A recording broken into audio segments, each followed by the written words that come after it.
Elias stepped into the St. Jude Medical Annex, a heavy silence enveloping him like a shroud. He recalled his routine visit for physical therapy, the receptionist's calm voice instructing him to take the stairs to the third floor. The air felt thick, almost oppressive, as he moved deeper into the building. Upon entering the hallway, he sensed something was amiss. The dimensions felt distorted, as if the walls were closing in. Shadows danced in the corners of his vision, amplifying his unease. Each step echoed in the stillness, a reminder of his isolation. The fluorescent lights flickered overhead, casting an eerie glow. Elias hesitated, a knot of anxiety tightening in his chest. The hallway stretched before him, a labyrinth of uncertainty, beckoning him to explore further into this unsettling space. Elias steps back from the door, his heart racing as he realizes it feels immovable, as if it has melded into the wall itself. He calls out, but his voice is swallowed by the oppressive silence, amplifying his sense of isolation. The air around him feels thick, and he hesitates before venturing further down the dimly lit hallway. Each door he passes looks identical, lacking any numbers or names, creating an overwhelming sense of confusion. The hallway stretches endlessly, and the sterile atmosphere weighs heavily on his mind. He glances back at the door he entered, a flicker of hope extinguished by its unyielding presence. With each step, the uncertainty grows, and he wonders if he will ever find a way out of this labyrinthine nightmare. Stopping at the fifth door, Elias hesitates before opening it. Inside, he discovers a sterile office, stark and unnerving, with a single telephone sitting on the desk. Curiosity overtakes him, and he picks up the receiver, expecting a mundane conversation. Instead, a strange voice whispers about a delayed appointment, sending chills down his spine. Panic surges within him as the implications of those words sink in, igniting a sense of dread. He backs out of the room, his heart racing, only to realize that his knee feels numb and unresponsive, as if the very air around him is stealing his strength. The sterile office, once a simple space, now feels like a trap, and he stumbles back into the hallway, desperate to escape the oppressive silence that surrounds him. After walking for what feels like an eternity, the hallway begins to morph around him. The angles soften, creating a claustrophobic atmosphere that presses in on his senses. Shadows stretch and twist, making the space feel alive, almost suffocating. In the distance, he spots a figure clad in a lab coat, standing motionless at the end of the hall. Desperate for assistance, he calls out, but his voice is swallowed by the oppressive silence. The figure remains unresponsive, its stillness heightening his sense of dread. He hesitates, feeling the weight of isolation wrap around him like a shroud. The air grows thick with tension, and he wonders if the figure is even real or merely a figment of his fraying mind. Each step forward feels like a descent into madness, leaving him questioning his own reality. As Elias cautiously approaches the figure, he is struck by the ethereal quality of its hair, resembling spun glass, shimmering under the dim light. A shiver runs down his spine as he reaches out, touching the figure's shoulder.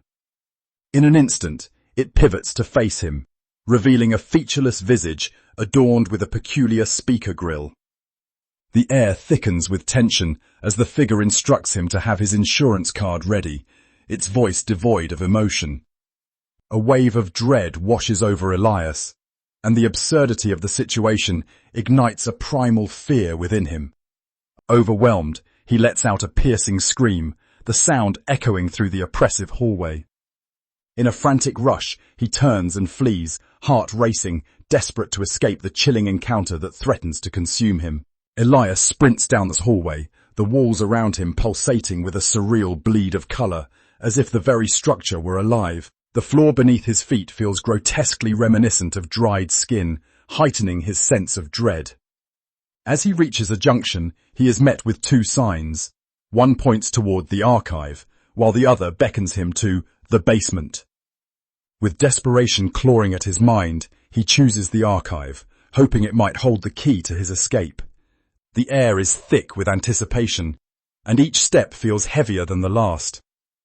He knows he must find a way out, but the oppressive atmosphere weighs on him, making every decision feel like a matter of life and death. The archive may be his last hope, and he steels himself for what lies ahead.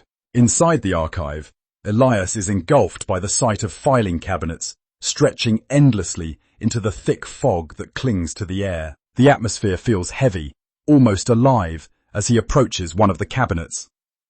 With a trembling hand, he pulls open a drawer, revealing a folder prominently labelled with his name. Curiosity piqued, he flips it open to find meticulously detailed maps of his childhood steps. As he studies the pages, the maps begin to shift and morph, transforming into the layout of the annex itself. Confusion washes over him as he realizes that the very paths he once walked as a child are now intertwined with the twisted corridors of this unsettling building. The familiar becomes foreign, and Elias feels an unsettling connection to the space around him, heightening his sense of dread. As Elias stands in the archive, a figure materializes before him, crafted entirely from graph paper. The paperman, once a surveyor, shares his haunting tale of being ensnared by the annex's warped geometry. He explains how the building thrives on distance, manipulating reality and siphoning miles from the outside world. Each step Elias takes is not just a movement, but a contribution to the annex's insatiable hunger. The paperman's voice is a blend of sorrow and urgency, warning that the longer Elias remains, the more he becomes part of this twisted structure. He urges Elias to understand that escape is not merely physical. It requires a mental shift, a connection to something beyond the confines of this labyrinth. The truth of the annex's nature becomes clearer, and Elias feels the weight of his predicament intensify. The paperman leans closer, his voice a whisper of urgency. To escape this twisted geometry, you must focus on something beyond these walls, he instructs Elias. Think of home, the warmth of your childhood, the laughter echoing through familiar rooms. Elias feels a flicker of hope amidst the encroaching dread. The paperman continues, The hallway will keep you trapped if you dwell on it. Instead, let your mind wander to the places that ground you.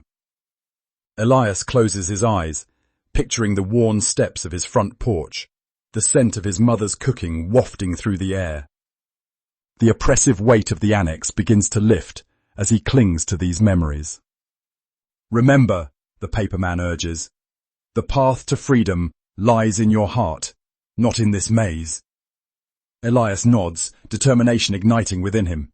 Squeezing through a narrow gap, Elias stumbles into a decaying forest, where rusted rebar juts out like skeletal fingers amidst a sea of shredded medical records.